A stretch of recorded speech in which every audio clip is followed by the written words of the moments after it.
Dejémonos de pensar en impuestos en el día de hoy. La gente no puede pagar impuestos, aunque sea para la fortuna. Digo, no debíamos el foco de atención. Acá la economía no está para pagar impuestos. La Ujú. gente se está fundiendo. Seguramente en los últimos días, en las últimas semanas, has escuchado infinidad de veces este discurso, que en el marco de esta crisis profundizada por la cuarentena, con fábricas paradas, negocios cerrados, encima te quieren fajar más impuestos. José Luis Espert y tantos otros opositores, funcionarios ligados al gobierno de Mauricio Macri, medios hegemónicos, cuando insisten e insisten en que otra vez le quieren meter la mano en el bolsillo a los argentinos, trabajadores, a la pequeña y mediana empresa, al laburante de a pie, al comerciante, no están confundidos. Saben que es mentira.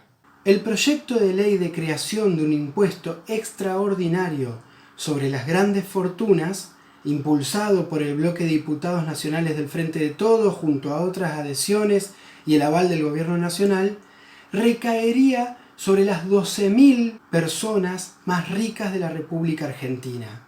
Personas que tienen un patrimonio personal, no estamos hablando del patrimonio de empresas, personal, de 200 millones de pesos o más, en blanco y declarado en función de, por ejemplo, el costo fiscal de las propiedades, que siempre es menor del costo real. Sobre esas riquezas recaería un impuesto extraordinario por única vez que va del 2 al 3,5% de acuerdo a la cantidad de plata, llegando al 3,5% en el caso de las fortunas de más de 3.000 millones de pesos.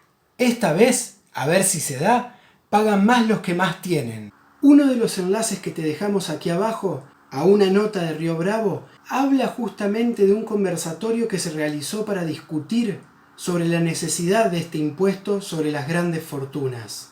En ese conversatorio justamente se discutió y se reflexionó sobre las consecuencias económicas obvias y previsibles que iba a tener en la República Argentina la elección de priorizar la salud pública en el marco de lo que se resolvió como el aislamiento social preventivo y obligatorio. Convengamos en que la economía del país venía muy golpeada antes de la pandemia. En este contexto, el Estado debió intervenir de un modo mucho más activo, mucho más intenso, en la economía, en la reconstrucción del sistema de salud, en los créditos a tasa cero, en los subsidios especiales, en garantizar el piso mínimo de ingreso por familia, el ingreso familiar de emergencia. Recordemos que en Argentina hay casi 2,5 millones de familias que dependen de las asignaciones universal por hijo o por embarazo y que en general completan ese ingreso con changas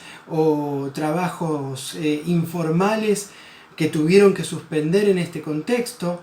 Hay casi 5 millones de trabajadores informales en Argentina, además de los planes especiales para monotributistas o al menos las categorías más bajas del mismo. Y por supuesto, la asistencia de emergencia al trabajo y la producción, que es lo que todos conocemos como el apoyo estatal para el pago de sueldos en empresas privadas. Aportes que los vivos de siempre, como los dueños de la aceitera Vicentín, aprovecharon para pagarle los exorbitantes sueldos a los familiares de los dueños. Sí, Vicentín, los mismos que se quedaron con 20.000 millones de pesos del Banco Nación el año pasado. En estos días vas a escuchar de todo. No solo lo que ya dijimos que es mentira, que es un impuesto contra los pequeños y medianos productores o contra la clase media o contra el que tiene unos pequeños ahorros, sino además que el mínimo no debería ser considerado un monto exento, sino un mínimo no imponible, que es confiscatorio porque excede los márgenes de ganancia y atenta contra la propiedad privada, que no debería calcularse sobre el patrimonio total, sino sobre la diferencia entre activos y deudas, o que los impuestos nuevos ahuyentan inversores. Como si no estuviésemos acostumbrados a que fuguen capitales y se resistan a pagar impuestos cuando los negocios les van bien. El diputado nacional Juan Carlos Alderete, en el conversatorio del que hablamos, que dejamos el enlace aquí abajo, dice que es llamativo que esos sectores son los mismos que no hablan de confiscación cuando los salarios reales de los trabajadores y las trabajadoras del país pierden en una devaluación el 20, 30, 40% de su valor de la noche a la mañana. Y esos mismos sectores a la vez son los que dicen que nos vamos a quedar afuera del mundo por este impuesto, cuando nos ocultan que incluso los países que ellos suelen poner de ejemplo están discutiendo impuestos similares. A la vez ocultan que ellos mismos son los que están pidiendo que el Estado Nacional mejore la oferta a los bonistas por la deuda externa argentina. Paradójicamente, quienes se oponen a este impuesto son los mismos que hace poco tiempo se negaron a derogar las jubilaciones de privilegios de jueces y embajadores. Es llamativa la vehemencia de la oposición contra este proyecto, siendo que ni siquiera avanza en investigar el origen de muchas de esas riquezas. Origen que, como bien nos lo recuerda la socióloga y exdiputada nacional Alcira Argumedo en el conversatorio al que hacíamos referencia, en muchos casos es dudoso, cuestionable o directamente reprochable.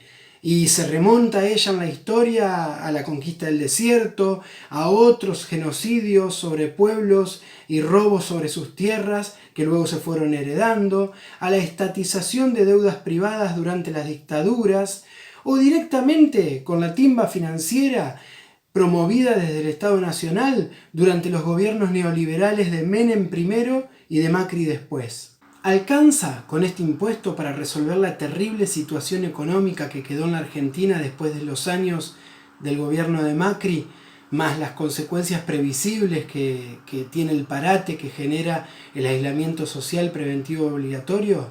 Seguramente que no.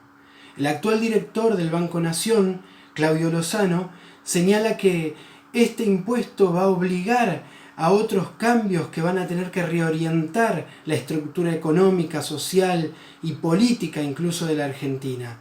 La propia Alcira Argumedo también en este conversatorio da un ejemplo concreto que es el caso de las mineras y señala que las mineras tributan sobre sus exportaciones sobre la base de las declaraciones juradas, omitiendo así gran parte de los minerales y metales que extraen de nuestro suelo y que se llevan fuera del país. En ese mismo conversatorio, el ex jefe de gabinete, Juan Manuel Abal Medina, señala que en la estructura impositiva de la Argentina, los impuestos indirectos tienen un peso muy grande porque son los que menos costo político le generan al gobierno de turno. No cuesta nada aumentar un impuesto indirecto por más ineficiente que sea y por más injusto que sea, porque quién sabe cuánto paga de ingresos brutos o de IVA cuando va al almacén y compra cualquier producto. En cambio, hace falta un gran consenso social entre las agrupaciones y las fuerzas y los movimientos populares para generar cambios en esa estructura impositiva en otro sentido, en un sentido más justo. Este consenso social y popular hace falta porque la pelea es con los más ricos de entre los ricos, aquellos que tienen espaldas para poner palos en la rueda, desgastar y esperar a que venga un nuevo gobierno con el que tengan mejor entendimiento, como el gobierno anterior. Y si los aproximadamente 3.000 millones de dólares que se estima se recaudarían por este impuesto no alcanzan para salir de esta dramática situación económica que vivimos, ¿por qué tanto problema? Porque no se está discutiendo solamente la creación de un impuesto extraordinario sobre las grandes fortunas en Argentina. Se está discutiendo también qué rumbo, qué sentido toma nuestro país para salir de esta crisis. ¿Quién va a pagar la crisis? Es un lema, una pregunta, un reclamo histórico de las centrales obreras y de los movimientos de trabajadores en Argentina. Lamentablemente la historia nos mostró que el esfuerzo cayó sobre las espaldas siempre de los mismos, de los trabajadores y de las trabajadoras. Bueno, estamos ante la oportunidad histórica de que de una situación agobiante salgamos discutiendo otra posibilidad, otro rumbo, otro sentido más justo e igualitario. Por eso es que desde Río Bravo le damos el lugar preponderante en la agenda periodística que entendemos debe ocupar a esta discusión. Gracias por acompañarnos.